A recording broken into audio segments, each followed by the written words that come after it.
안녕하세요. 사년초 신원초입니다.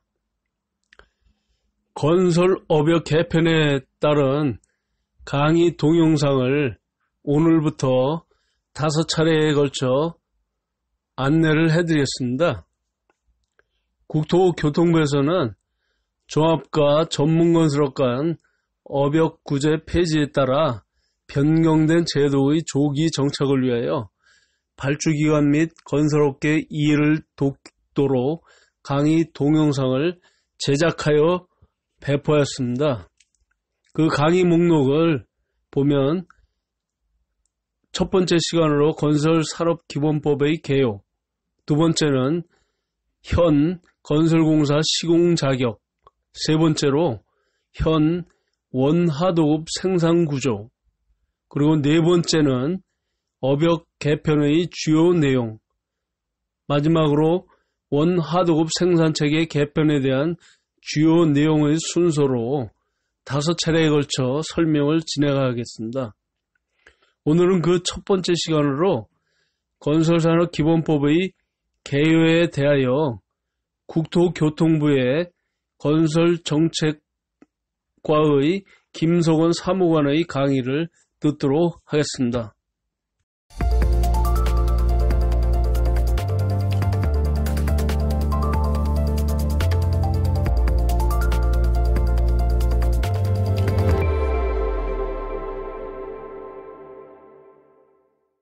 여러분 안녕하세요.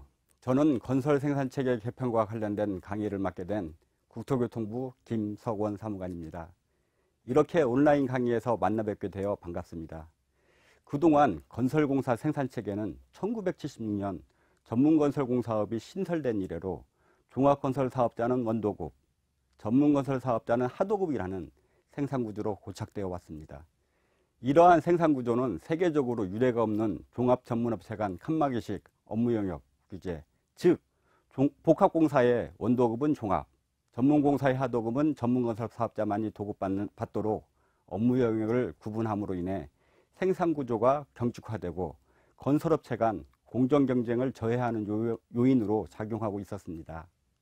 이에 따라 정부에서는 건설사람 혁신방안의 일환으로 업역 제한을 폐지하는 것으로 2018년 12월 건설산업기본법이 개정됨에 따라 국가, 지방자치 등 공공발주자는 2021년부터, 민간발주공사는 2022년부터 발주되는 공사부터 종합공사에 대해 전문건설업자가, 전문공사에 대해 종합건설업자가 시공에 참여할 수 있도록 하였습니다. 본 강의의 목적은 앞서 설명한 건설공사 생산체계 개편 내용을 정리하여 발주기관 및 건설사업자의 이해를 돕고 업역 개편에 따른 생산체계가 건설시장에서 정착될 수 있도록 하기 위함입니다. 목차를 보시면 본 강의는 첫 번째 건설산업기본법의 개요, 두 번째 현 건설공사의 시공자격, 세 번째 현 원하도급 생산구조, 네 번째 업역 개편의 주요 내용, 마지막으로 원하도급 생산개편 주요 내용 순으로 설명하도록 하겠습니다. 건설산업기본법의 목적, 기본이념, 다른 법률과의 관계를 구체적으로 설명해 드리겠습니다. 건설산업기본법의 목적은 제1조에 따라 건설공사의 적정한 시공과 건설산업의 건전한 발전을 도모하기 위함입니다.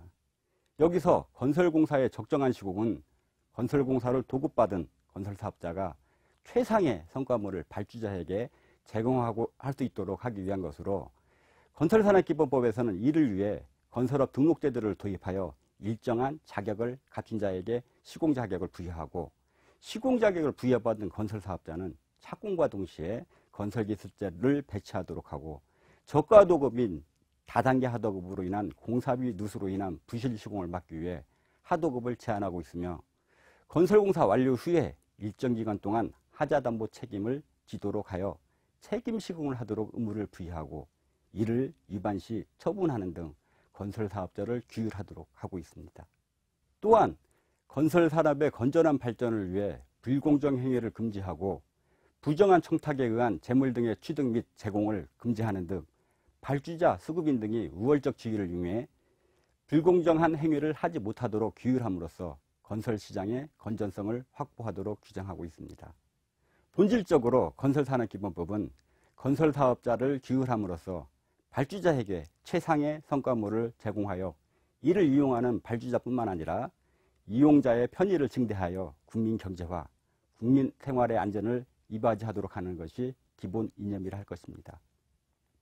마지막으로 건설산업기본법은 민법, 3법 등 일반법보다 우선적이 되는 특별법적인 성격을 가지고 있으나 특별법과의 관계에서는 기본법적 성격, 즉 일반법의 개념을 가지고 있어 하도급 거래 공정화에 관한 법률 등 특별법과 상충 시에는 다른 특별법이 우선 적용됩니다.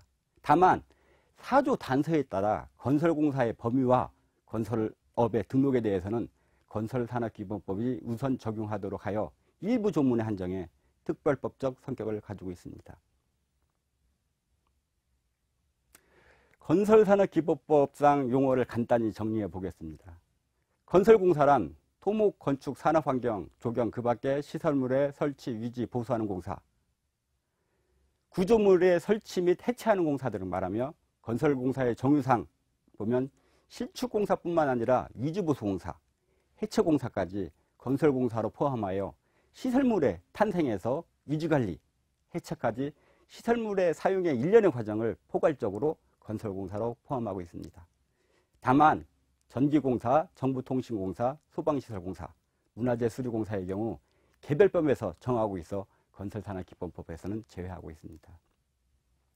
또한 건설공사에 포함된 단순한 재료의 공급 업무, 기계기구의 공급 업무, 노무 제공은 건설공사에 포함하지 아니하나 시공계약에서 건설공사용 재료의 납품계약을 건설사업자에게 하도록 하는 경우에는 전체를 건설공사로 보도록 하고 있습니다. 이는 건설공사의 구성요소에 관련이 있는데요. 건설공사는 크게 인력, 자재, 장비 세 가지 요소를 통해 건설공사를 시공하고 있으며 도급계약 산출내역서도 노무비, 재료비, 경비 등으로 산출내역서를 작성하고 있습니다. 따라서 인력, 자재, 장비를 포함된 건설공사를 도급받는 경우에는 전체를 건설공사로 보아 건설업을 등록한 건설사업자가 시공할 수 있도록 하고 그중 자재를 납품받는 행위 또는 자재를 대여하는 행위만으로 계약하는 경우에는 건설공사가 아닌 하나의 용역행위로 판단하도록 근거를 제시하고 있는 것입니다.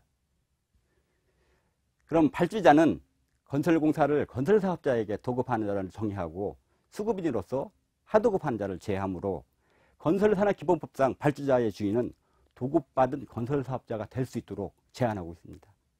수급인은 발주자로부터 건설공사를 도급받거나 하도급받은 자를 말하고 하도급의 경우 하도급하는 건설사업자를 포함하고 있습니다. 하수급인은 수급인으로부터 건설공사를 하도급받는 자를 정의하고 있습니다.